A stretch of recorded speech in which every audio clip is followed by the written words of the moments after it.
Amigos telespectadores da Rede Vida de Televisão e do programa Páginas Difíceis da Bíblia.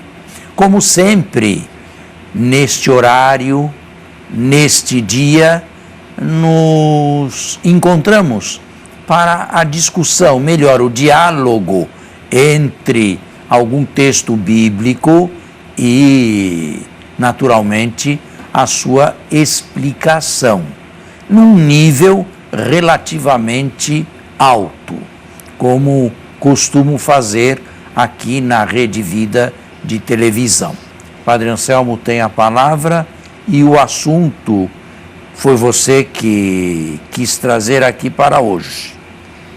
A você, caro amigo e irmão que nos acompanha através da Rede Vida de Televisão, tenham todos um bom dia e desde já um bom domingo e uma boa semana.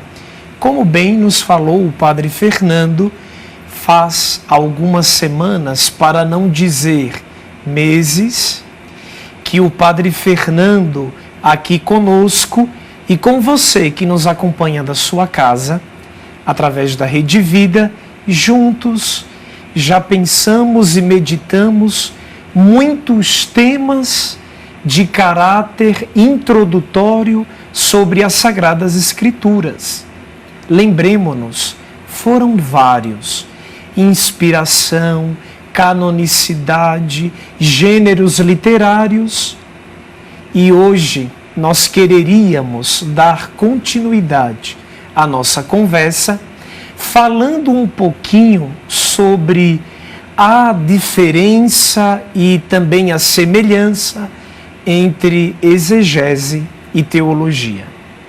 Pois não. Então, reiteradas vezes... Sim. O senhor quer que eu introduza? Não, introduz. Reiteradas vezes, eu e você, todos nós, quando vamos à igreja, já ouvimos muitas vezes o padre, o catequista e até o bispo falar esta palavra, teologia. Inúmeras dioceses espalhadas pelo nosso Brasil, sempre de vez em vez, levanta-se com o afã de promover para os fiéis leigos um curso chamado de teologia. Nós sabemos que todo candidato a padre, popularmente falando, precisa fazer um curso de teologia. Nada melhor que um padre irmão experimentado na vida e na doutrina do que o Padre Fernando, para falar para nós o que é a teologia e que proveito nós podemos tirar desta ciência para entender o texto bíblico. Bem, a pergunta é ampla e a resposta não pode ser dada em 3 palavras. Teologia, como o nome indica, é um estudo sobre Deus. Mas como podemos estudar Deus? Claro, se supõe em primeiro lugar a fé. Se supõe em primeiro lugar que aquela pessoa creia em Deus. Não há sentido para um ateu fazer teologia. Agora, a pessoa que crê em Deus pode ter diversos níveis de crença. As crianças de primeira comunhão, com os seus 7, 8, 9 anos de idade, recebem normalmente um primeiro catecismo. Por que não chamá-lo primeira teologia também? É o primeiro contato que essas crianças têm com Deus. Mas não basta a oração? Não, eu diria não basta a oração.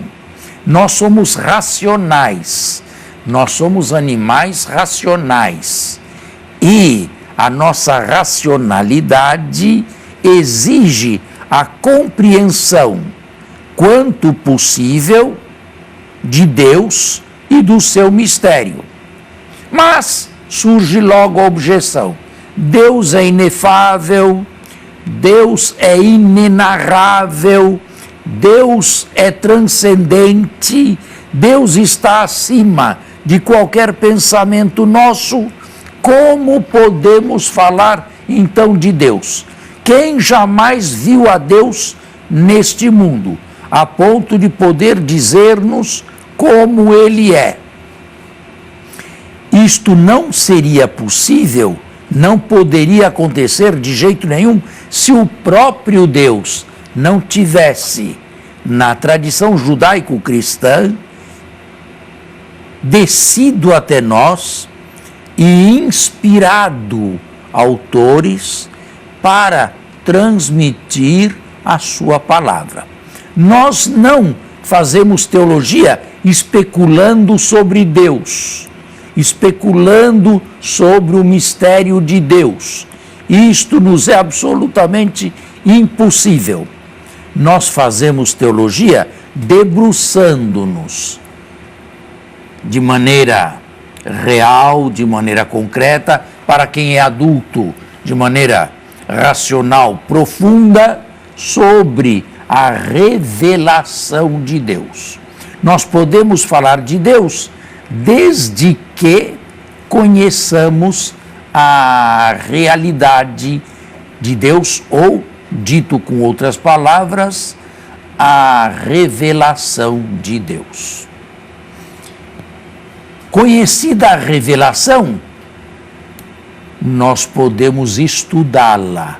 E estudar teologia nada mais é do que compreender as relações profundas e harmônicas que existem entre o mistério de Deus, ainda que seja inefável, e a nossa inteligência, não fazendo de um mistério um segundo mistério, não o elevando à segunda potência.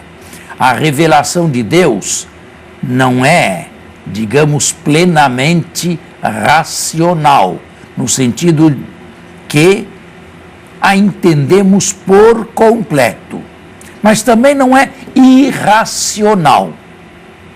Digamos que ela é suprarracional. E enquanto podemos, nós fazemos teologia que tem como objeto Deus, mas o estudo é humano, a teologia é humana.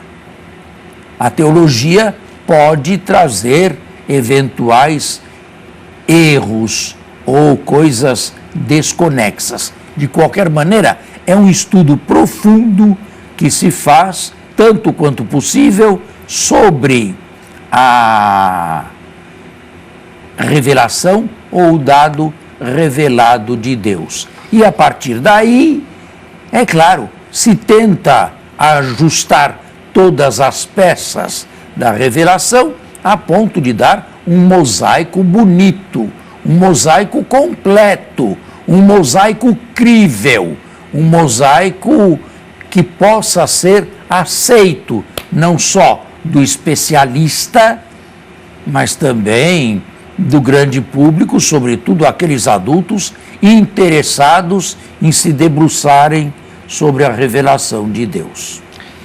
No seu conceito, padre, sobre teologia, o senhor falou que a teologia, enquanto estudo sobre Deus, ela requer, me parece, duas coisas. A primeira, uma reflexão apurada, o que implica o intelecto humano. E a segunda, a atitude criatural de todo e cada ser humano de prostrar-se perante Deus. Porém, quando nós olhamos o nosso povo, o que vemos reiteradas vezes é como que uma bipartição, ou seja, muitos buscam Deus apenas com os joelhos, com a oração. Outros querem fazer, no entanto, apenas pelo intelecto. Como fazer para que o cristão leigo nos tempos atuais encontre esse meio termo? Usar o intelecto é sempre fundamental. Nós somos, repito, animais que pensam, animais racionais, e não podemos tirar a razão. Só que o objeto que estudamos com a nossa razão é um objeto que transcende este mesmo estudo, esta sistematização, de maneira inefável, de maneira infinita. Portanto, nós temos, em primeiro lugar, que crer. Em segundo lugar, debruçar-nos sobre o objeto da revelação proposto pela palavra de Deus e pela sagrada tradição, e aí realizarmos um estudo que pode ser falível, porque a teologia não é feita por pessoas nem por sacerdotes infalíveis. Nós estamos no final do primeiro bloco, vamos fazer um intervalo e voltamos a seguir. Bem, nós voltamos ao segundo momento e novamente deixo a palavra a você, perguntando ao mesmo tempo se fui claro na minha explicação. Sim. No fundo, o Senhor quis nos dizer que para chegarmos ao conhecimento sobre Deus, a teologia faz-se uma ferramenta muito importante, mas toda teologia deve ser construída sobre estes dois grandes pilares: o intelecto, porque com ele produz-se o pensamento, e com os joelhos, porque daí nasce também a fé. Padre, agora certamente devemos nos colocar no lugar das pessoas que na vida não tiveram a oportunidade. O nosso Brasil, para não olhar para os países vizinhos, ele é continental. E neste Brasil tão religioso e tão afável, nós temos muitos irmãos que na vida nunca tiveram a oportunidade de uma escola, de um colégio, de uma formação sistemática. E, portanto, hoje desenvolve na sua própria vida uma espiritualidade intelectualmente pobre, porém com um coração rico de amor a Deus. Mesmo com esta pobreza intelectual, estes irmãos seriam capazes de algum modo, produzir teologia? Não. Produzir teologia, não. Se bem que o verbo produzir está meio... Produzir teologia de forma nenhuma. Não é? Isto depende muito do nível cultural de cada um. E Deus não supre, através do milagre, deficiências que o homem poderia buscar por si só. Portanto, não podemos fazer recurso ao milagre constantemente para que essas pessoas entendam Sagrada Escritura ou entendam teologia, o estudo da palavra de Deus, como eu. Agora, isto não significa que eu seja mais santo do que eles. Eles podem ter, na simplicidade, na limitação, uma entrega a Deus, uma visão de Deus, um abandono, uma confiança em Deus muito mais profunda do que eu. Isto é outra coisa. Agora, especialistas em teologia, não. Aí seria necessário fazer teologia. Como um médico também não pode apenas com a boa vontade de querer curar os outros, o que é extremamente louvável, começar a exercer a função de médico. Se ele não fez uma academia, se ele não estudou numa faculdade, se ele não tem um diploma, ele não pode se meter a tratar os demais. Ele não pode começar a prescrever remédios, a dar receitas. A mesma coisa aqui, não é? Eu não sou médico. Alguma coisa de medicina caseira, eu entendo. Se eu tiver febre, talvez eu saiba qual a causa desta febre. Se eu tiver dor de cabeça, eu não vou imediatamente buscar um consultório médico. Eu sei o que tomar para passar a minha cabeça. Agora, além disso, eu não vou. Além disso, eu não vou. Quer dizer, aqui eu tenho limites. E eu chego ao consultório de um médico como um leigo, como um qualquer, que não entende nada, que deposito a confiança nele e que recebo o que ele me prescreveu. Da mesma maneira, aquele que não é profundo em teologia, ele recebe, de alguma maneira, um alimento teológico, digamos assim, bem feito, bem macio, só pronto para engolir. Agora, se meter na cozinha e fazer ele mesmo, se ele não tem capacidade, não dá certo. Hoje, na Igreja do Brasil, nós vivemos o ano do laicato, com o lema Sal da Terra e Luz do Mundo. O que o senhor acha, ou que conselho o senhor daria para o nosso querido telespectador neste ano tão propício em que a Igreja no Brasil convida os seus fiéis a que devotem um amor sincero e verdadeiro pelas Escrituras? Que conselho o senhor daria? Certamente que eles começassem por fazer um curso de teologia? Bom, eu não suspendo ou não arquivo essa possibilidade. Quem tem possibilidade para isto e tempo para isto, quem sou eu para dizer não faça? Reze o terço, ao invés de fazer um curso bem feito de Sagrada Escritura ou de teologia. Eu só posso louvar aquele e aquela que se debruçam com humildade sobre a revelação de Deus. Agora, também isso depende do nível da própria pessoa, das suas próprias exigências. Existem pessoas que estão satisfeitas com pouco.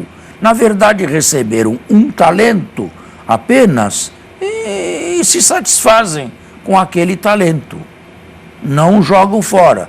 Outros receberam 2. Esse aqui pode lucrar mais 2. Outros receberam 5. Podem lucrar mais 5. Estão vendo? Isso depende muito também do interesse que a nossa gente, que o povo da nossa terra tenha pela revelação de Deus. Se o interesse for bastante, alguma coisa, um curso, uma leitura, um livro, ele procurará. Agora, se o interesse for pouco, porque Deus, diriam, não é útil na nossa vida, não nos dá remédio, não nos dá casa, não nos dá moradia, não nos dá cultura, não nos dá saúde, bem, então pode perfeitamente ficar de lado. Claro que uma pessoa dessas, ainda que diga ter fé, é uma fé praticamente mortificada, não é? Sim. Olhando para esse contexto em que falamos sobre teologia, a seu ver, e consequentemente eu creio que também seja de algum modo o ver da Igreja, qual é a importância da teologia no entendimento das Sagradas Escrituras? A gente sabe, de acordo com a história da Igreja, que muitos iluminados intelectualmente mais atrapalharam o processo de desenvolvimento da fé cristã do que a ajudaram. Então hoje, certamente, essa seja a dúvida também do nosso telespectador. Já sabemos o que é teologia, como ela é importante, inclusive nos dias atuais. Mas qual a sua finalidade diante dos textos das Sagradas Escrituras? Eu me recordo, enquanto você estava falando, de um professor inesquecível que tive na École Biblique de Jerusalém, um dominicano chamado Jean-Paul Dreyfus. Ele escreveu um livro para mim maravilhoso. Eu falo o título na língua original e depois traduzo. Exégèse en Église ou Exégèse en Sorbonne. Que bem traduzido seria o seguinte: exegese dentro da igreja ou exegese na USP? Você percebe que há diferença? A exegese dentro da igreja nada mais é do que o fiel teólogo que crê também, porque está dentro da igreja, debruçar-se sobre a palavra, mostrar as congruências da palavra e assim tecer um certo esquema a respeito da palavra. Dou um exemplo. A Bíblia nos fala, no Novo Testamento, da Trindade. Mas ela não tematiza o dado. Ela fala em Deus Pai, fala no Senhor e fala no Espírito, mas não dá ao fiel ou ao leitor a chave de uma interpretação digna disto, sem cair no triteísmo, 3 deuses. A Bíblia não faz isto, ela fica a meio caminho.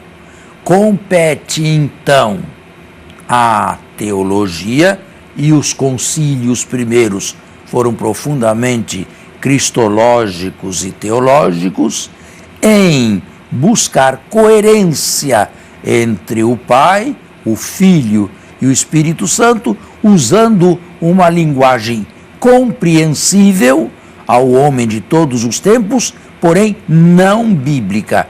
3 pessoas, 3 relações subsistentes numa única substância, que é um único Deus. Um único Deus em 3 pessoas. O nosso tempo está ao fim, esgotado, e devemos deixar outras perguntas para uma outra ocasião. Muito obrigado. A você e a sua família, tenham um bom domingo e uma boa semana.